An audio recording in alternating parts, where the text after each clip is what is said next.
朋友们，在生活中呢，我们总会遇到大大小小的问题。对于所有出现的问题呢，我们都要反复地锚定一个信念，就是所有问题的出现其实都是念头的出现。当我们没有觉知的时候，它是一个问题；当你觉知到了，那就不是问题了。因为在觉知里面，所有的问题都不是问题。当我们认为这个问题是问题的时候，我们一定是落入到了头脑小我的层面。小我看一切的问题都是问题，而真我看一切的问题都只是发生，而不是问题。所以当我们明白这个原理的时候，其实很多的问题我们就知道怎么去解决了。我们不是在向上去纠缠一个为什么，因为在向上的为什么是一种假象。当你在向上去追求一个为什么的时候，它会把你带向一个无穷无尽的问题。所以你会发现问题层出不穷，这就是因为我们没有从向上跳出来。如果从向上跳出来的话，其实只有一个答案，就是一切都是心的问题。心是因，世界是果，所有的问题都是念头导致的，而所有的念头都是从我们的心出来的。既然都是从心里出来的，还有什么问题呢？如果你明白这个道理，你就明白了六祖大师说的不是风动，也不是幡动，而是心动的这个千古典故。它出现的原因就是来给你看到它是从清净的本性当中出来的。当你看到了，不再把它定义为问题的时候，这个问题就已经没有存在的价值了，所以它就会慢慢的消失。所以在我们的实修当中也要掌握一些技巧和方法，因为有时候我们经常会在这个过程当中评判自己。什么意思呢？比如说你遇到一个事情不能接纳，于是你不自觉的就产生评判了。如果这个时候你看到了自己的不接纳和评判，接下来就不要再继续下去了，就不要说我怎么又不接纳了，我怎么就又评判了，这又是第二次评判了。正确的做法是，当我们看到一件事情，我们起了评判心，你立马就看到这个评判心，把这个评判心接纳下来。我们之所以要去改变我们自己，并不是说我们以前的模式有问题。当我们认为以前的模式有问题的时候，我们就没有办法改变它，而是带着一个平等心。什么平等心？就是以前的模式是没有问题的，我们以前走过的路其实都没有错。有一句话说，只有走过的路，没有走错的路。以前是走过这条路，那我现在换一条路走可以吧？那这个时候你就可以轻轻松松来到另外一条路上来，而不是说去打压否认以前的路。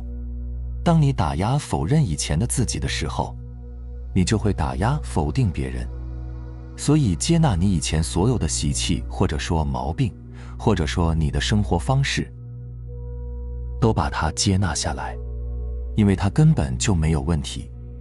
这是真相，没有所谓的好不好，它也是自性真我设计的，哪有什么好与不好呢？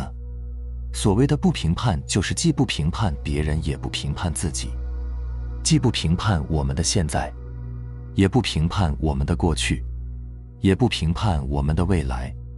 当我们带着接纳心、包容心去接纳你以前的过往，你才能轻轻松松地回到现在新的模式当中来，过去的旧模式才不会对你形成拉扯。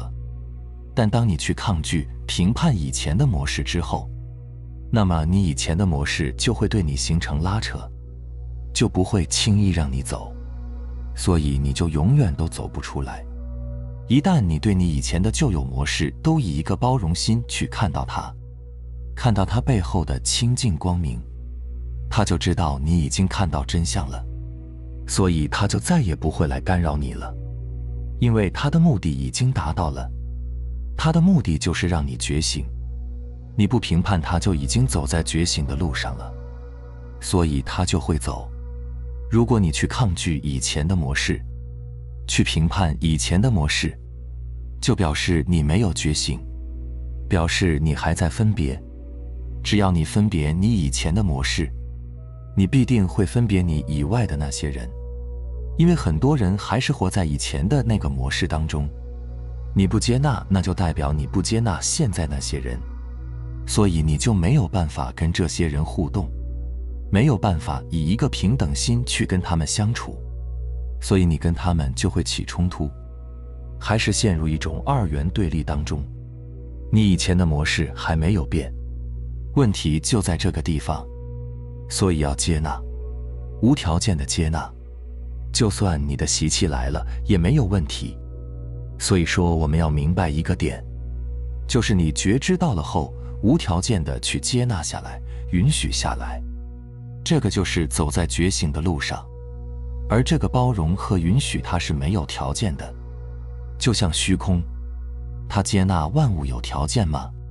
在他眼里是不是好的东西他去接纳，不好的他就不接纳呢？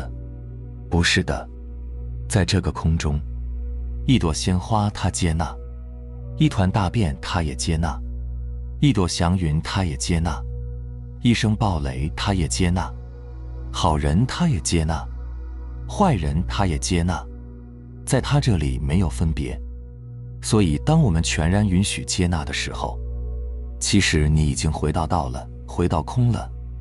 而那个空就是觉，就是觉性，就是本体。那个时候已经没有我的概念了，就是无我了。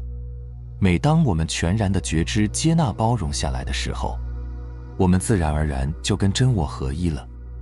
因为一切的一切都是真我的运作安排，所有发生皆是合理，皆没有是非对错的，所以就回到了道。回到道根本不是去追一个东西、抓一个东西，而是全部放下。放下什么？放下你的分别。放下分别，你就会放下执着，因为所有的执着都来自于分别。佛陀开悟的时候说，一切众生皆具如来智慧德相，只因妄想执着不能证得。我们的佛性本来就在那个地方，它不生不灭，是你的妄想、分别、执着障碍了它。所以我们要放下，放下去就包容了，而不是去抓取。所以我们现在很多人都活颠倒了。当然这个颠倒也是方便说，所谓的颠倒也是一场体验。我们现在很多修行人呢，喜欢去抓取一个什么境界和感受。当你去抓取一个境界和感受的时候，它会不会一直延续呢？不会，有一个好就一定有个坏。这个感觉一走了，你又会失落。因为凡有所求必有所苦，所有的苦都是来自于求，来自于去抓取。当你没有任何期待和抓取的时候，哪还有苦呢？为什么你不需要有期待呢？因为你本来什么都有，你是那个不生不灭、本自具足的本体，你还需要什么呢？一切都是体验。既然一切都是体验，那就去体验就好。至于体验的那个过程会收获到什么，根本不用考虑，该来的自然会来。当你不考虑的时候，它就会来。当你越是抓取的时候，它就越是不来。放下就相当于水里那个月亮，当你老是在那里搅动的时候，这个月亮还能完整的映照在那里吗？当你的心安静下来、放下来的时候，这个月亮自然就会完整的显现出来。是你在外面抓来的吗？不是，它本来就在那个水里，只是你一直在那里搅动，所以它不显。但你不搅动呢，它自然就出现了。所谓的搅动，就是你不断的评判、分别、执着。当你觉知到了之后，你就会发现，就算你暂时不能接纳，你也要接纳你这个不接纳。你暂时不够圆满，你也要接纳你暂时的不圆满。因为你不圆满的这个事情，恰恰体现了整个万法的圆满。所以就算是最后破罐子破摔了，也没有什么不好，它也是游戏当中的一部分。你看到就好，看到它，放过它，让自己的心量越来越大，越来越放松。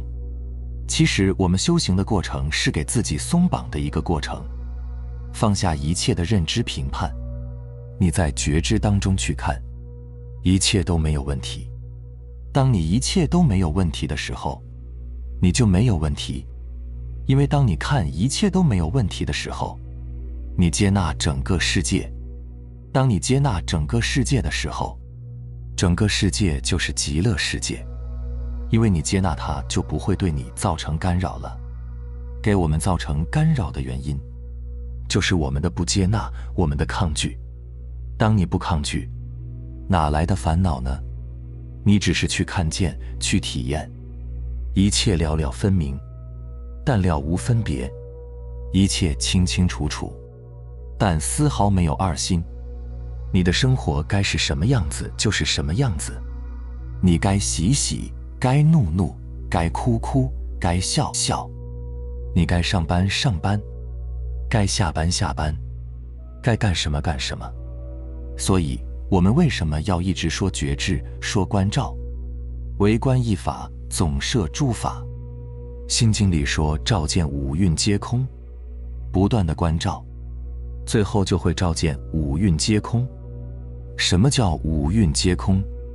就是再也没有分别心了，再也没有取舍心了，再也没有爱憎心了，再也没有怕死的心了，再也没有求生的心了，再也没有这东家长西家短了，你都了了分明，如如不动了。